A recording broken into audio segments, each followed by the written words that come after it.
Happy. Start music.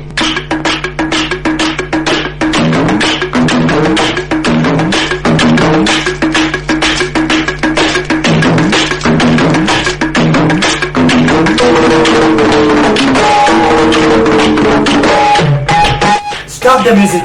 என்ன பாட்ட நிறுத்துற? யோ சிதப்பா, முதல்ல இந்த கண்ணாடிய கேள்வியா அடிக்கிற வெயில புழுக்க தாங்கல கோட்டு சுட்டு வேற அவனுக்கு. டேய் தீபாவளி வந்துருச்சு, ஸ்வீட் செய்யலியாடா? அதிரசம் செய்யறது ரொம்ப கஷ்டம். உனக்கு அதிரசம் செய்ய தெரியுமாடா? என்ன பார்த்து அதிரசம் செய்ய தெரியுமான்னு நீ கேக்குறியா நீ? டேய் உனக்கு செய்ய தெரியும்டா, ஆனா ஈஸியா செய்ய தெரியுற மெத்தட் உனக்கு தெரியுமான்னு நான் கேட்டேன். ஈஸியா உனக்கு அதிரசம் பண்றதுக்கு ரெசிபி கரெக்டா? ஆமா ஆமா, சூப்பரா பண்ணினா ஜமாச்சில விடு.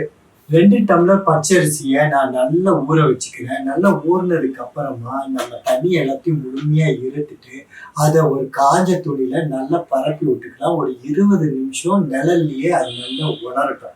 அதுக்கப்புறமா நீங்க கையை வச்சு நீங்க தொட்டு பார்த்தீங்கன்னா அது லேசா கையில ஒட்டி இருக்கணும். இந்த லேஸ் ஈரம் இருக்கணும். இதை எல்லாத்தையும் எடுத்து நம்ம மிக்சியில 1க்கு 2 வாட்டி அரைச்சி அதை நம்ம சலிச்சு வச்சுக்கலாம். அதை எடுத்து பாத்திரத்துல வச்சதை நம்ம நல்லா அந்த அரிசி மாவை நல்லா கையால பிரஸ் பண்ணி அதை அப்படியே வச்சுக்கணும். இப்போ வெல்லத்தோட அளவு ரேஷியோ தான் ரொம்ப ரொம்ப முக்கியம் அதிரசத்துக்கு. இது ஒழுங்கா போடலைன்னா முழுவதுமா கெட்டு போயிடும். அதாவது 1 டம்ளர் நம்ம அரிசி மாவு போடுறோம்னா அதுக்கு 3/4 டம்ளர் நம்ம பாகு வெல்லம் நம்ம அதுல சேர்த்துக்கணும். நுணுக்கி வச்சு இதை நம்ம மெஷர் பண்ணிக்கணும். நம்ம 2 டம்ளர் செய்யறோம், அப்ப எவ்வளவு வரும்? 1.5 டம்ளர் பாகு வெல்லத்தை நான் சேர்த்துக்கிறேன். பாகு வெல்லத்துல தூசி இருக்காது. ஸோ மெயின்டைன் பண்றது ரொம்ப ஈஸியா இருக்கும்.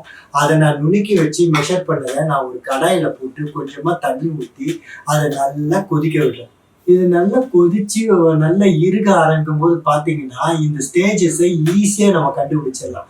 அதுல இருந்து ஒரு கொஞ்சோண்டு பாகை எடுத்து பக்கத்துல ஒரு பவுல்ல தண்ணி வச்சு நீங்க அது ஒரு டிராப் விட்டீங்கன்னு வச்சுக்கோங்களேன், அது மெல்ட் ஆகக்கூடாது.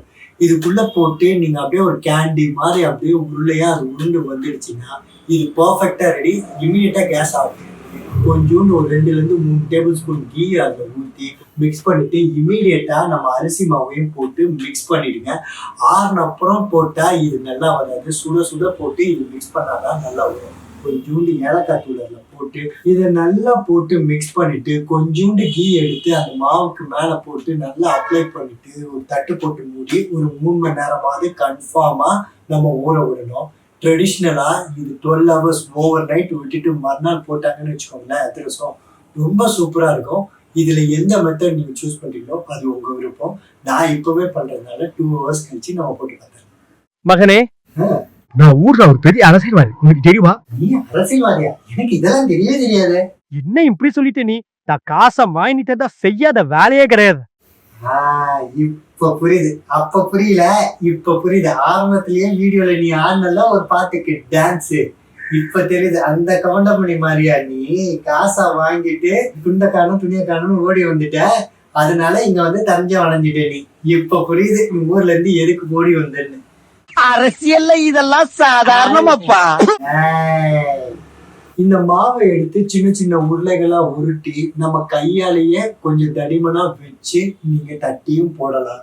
எனக்கு தட்டுறது ரொம்ப கஷ்டமா இருக்கே அப்படின்னு நினைச்சீங்கன்னா நீங்க கீழே ஒரு வாழை இலை போட்டு அதுல நல்லா ஆயில் அப்ளை பண்ணிட்டு இந்த உருளையை வச்சுட்டு அதுக்கு மேல இருக்கிற ஆயில் அது இலையிலேயே ஆயில் அப்ளை பண்ணிட்டு ஒரு கிண்ணத்தை வச்சு நீங்க ப்ரெஸ் பண்ணீங்கன்னா இது நல்லா வரும். ஆனா ரொம்ப தின்னா இருக்கக்கூடாது, ஓரளவுக்கு நல்லா திக்கா இருக்கும்.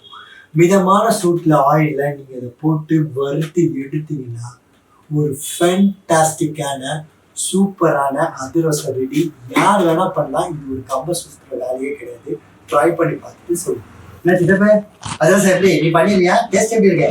நீ சொல்லி கொடுத்தது இல்ல, பாரு அடுத்த வாட்டி அதிரசத்தை நான் எப்படி ஜமாய்க்கிறது. பாக்குற அடுத்த வீடியோ என்ன கிழிக்கிறது.